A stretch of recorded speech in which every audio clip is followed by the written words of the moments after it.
Dear brothers and sisters, peace be with you. Let us begin, not with answers, but with a question that rises quietly in the heart. How can we live in peace when our hearts are heavy with wounds, yet healed? Let us sit with that for a moment. Pause the forgiveness, but it is not easy. It is not quick, but it is the path that leads us home. It is the doorway, narrow, yes, but it opens wide to peace. My dear brothers and sisters, before we can forgive others, we must first remember how deeply we ourselves have been forgiven. This is not simply an idea. It is an experience, one that touches our most vulnerable places. How often do we carry regrets quietly in our hearts? The harsh words spoken in anger, the friend we abandoned in a moment of fear, the poor person we walked past, pretending not to see. We all carry these small burdens, and sometimes large ones too. But the good news, the gospel news, is that we are not condemned by our failures. We are loved even in our weakness. We are forgiven. Think of Peter. He denied Jesus 3 times. In his moment of greatest suffering, Jesus was left alone. And yet, after the resurrection, Jesus does not scold Peter. He does not turn away. He asks only, "Do you love me?" 3 times, not to shame, but to restore. This is the tenderness of God, a tenderness that sees our brokenness not with disgust, but with mercy. A mercy that stoops down and lifts us up again and again. I once met a man who had been in prison for many years. He had done wrong. He admitted it. But what broke him most was not the sentence, but the silence of his family. I just wanted someone to say, "I forgive you." Those words, when spoken sincerely, have the power to heal what no punishment ever could. Forgiveness gives us back our name. It says, "You are more than your past. You are still my brother. You are still my sister." If we can recall how much we have been forgiven by a parent, a friend, a spouse, by God, then our hearts will soften toward those who have wronged us. We will not rush to judgment, but pause and remember that we too have stood in need of grace. So today, let us begin here. Let us begin by remembering mercy. Let us remember the times we were welcomed back, when we deserved to be cast out. Let us remember the tears that were wiped away, not by harshness, but by love. And if it is hard to remember, if your heart feels numb or proud or afraid, ask the Lord to remind you. Sit quietly with Him, like a child at the feet of their mother. Say, "Show me, Lord, where I have been forgiven." And listen, not with your ears, but with your heart.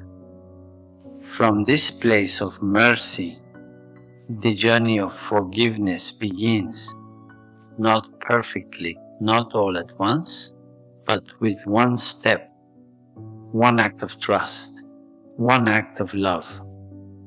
This is where peace is born. Let us walk this path together. My dear friends, forgiveness does not erase the wound. It does not pretend that the pain never existed. It does not wipe away the memory as if it were never there.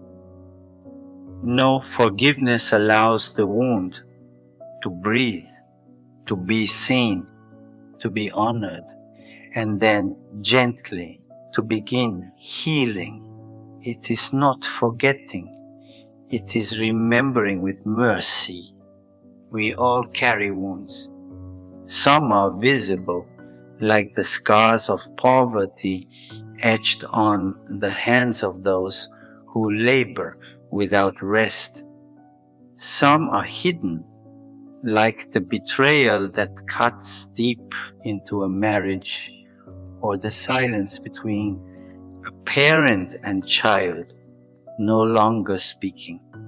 And there are wounds that society itself inflicts when it excludes the poor, when it turns away from the migrant, when it ignores the voice of the voiceless. These wounds ache, and they are real. But forgiveness says, you are not your wound. You are not what has been done to you. You are more. You are beloved. You are held by a God who enters into our pain, not from a distance, but from within. Look at Jesus on the cross. He did not hide his wounds. He showed them. Even after rising, he showed them to his friends. Put your hand here, he said to Thomas. Why? Because healing is not denial. Healing is truth bathed in love. A woman once told me that she forgave the man who caused her brother's death. I asked her how. She said, it didn't take the pain away, but it helped me breathe again. I was no longer chained to the anger. That is the quiet power of forgiveness. It changes the air around us. It changes the story. It brings light where there was only shadow. So let us not be afraid to face our wounds. Let us not rush to cover them or to harden our hearts. Let us sit with them like Christ in the garden and say, not my will, but yours be done. In that place of surrender, forgiveness begins. And where forgiveness begins, peace can take root. Let us ask today for the grace to forgive. Not to forget, not to excuse, but to allow love to enter where pain has lived too long. One small act, one honest prayer, one step toward the light. This is how the healing begins. My dear brothers and sisters, there is a lie whispered often in our world that forgiveness is weakness, that to forgive is to surrender, to lose. But this is not the voice of the gospel. Forgiveness is not weakness. Forgiveness is courage. It is one of the greatest acts of strength a heart can offer. To forgive is to rise above the instinct to retaliate. It is to say, I will not be ruled by the hurt you caused me. I will not allow the pain to speak louder than love. This is not a passive act. It is a bold step. It takes far more strength to forgive than to hold on to anger. Anger hardens us, but forgiveness stretches us like arms wide open on the cross. I think of a young man I met who had grown up in violence. His father had been taken from him by a gang. As he grew older, he was filled with rage, and revenge seemed like the only road. But something changed when he held his newborn daughter for the first time. He told me, I didn't want her to grow up breathing the same hate I had breathed. I had to stop the cycle. I had to forgive. Not for them, but for her. That is not weakness. That is strength. That is love stronger than hate. Jesus, hanging on the cross, bleeding, abandoned, still said, Father, forgive them. He could have called down angels. He could have condemned, but he chose mercy, and that mercy has saved us all. Forgiveness is the path of the brave. It is not the path of forgetting, but of remembering rightly. It is not the erasing of justice, but its completion in love. It is not saying, what you did is nothing, but saying, you do not get to destroy what is good in me. That is power, not the power that dominates, but the power that redeems. So I invite you, be courageous. Begin where it is hardest. Forgive where it seems impossible. And if your heart trembles, let it tremble. Even a trembling step is still a step toward peace. Let us forgive, not because we feel strong, but because we believe love is stronger. Let us forgive and find in that act not our defeat, but our deepest freedom. My dear friends, there are times when we forgive and the door opens. Two people embrace, tears fall, and love is restored. But there are other times, perhaps more often, when reconciliation does not follow. The other person may not understand. They may not respond. They may even refuse our words. And this is one of the hardest truths about forgiveness. It does not always bring back the relationship. But even then, forgiveness still brings peace to the one who forgives. There is a quiet dignity in choosing mercy, even when the other cannot or will not meet you there. In the hidden corners of our lives, where no one else sees, we can still choose to release the anger, to let go of the heavy stone we have carried far too long. This is not approval of what was done. It is not forgetting. It is not saying it didn't matter. It is saying, I will no longer let it poison my soul. I once spoke with an elderly woman who had suffered deeply at the hands of her own sister. They had not spoken in decades. One day, she told me, I forgave her in my prayers. I don't know if she'll ever call. But when I think of her now, I don't feel cold inside anymore. I feel free. That freedom is not given by the world. It is a gift from God. Jesus teaches us this freedom on the cross. When he forgave his executioners, they did not fall at his feet. They mocked him still, yet he forgave. He did not wait for an apology.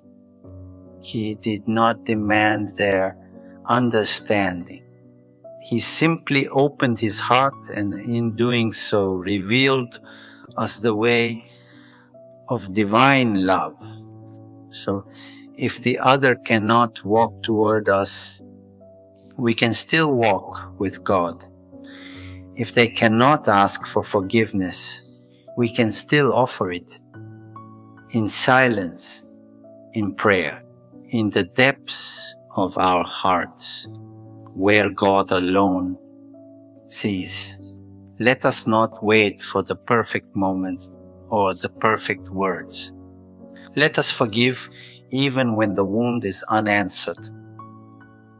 Let us forgive because it sets us free, because it makes space for peace to live again, and because when we do, we walk not alone, but with Christ, who forgave even when love was not returned.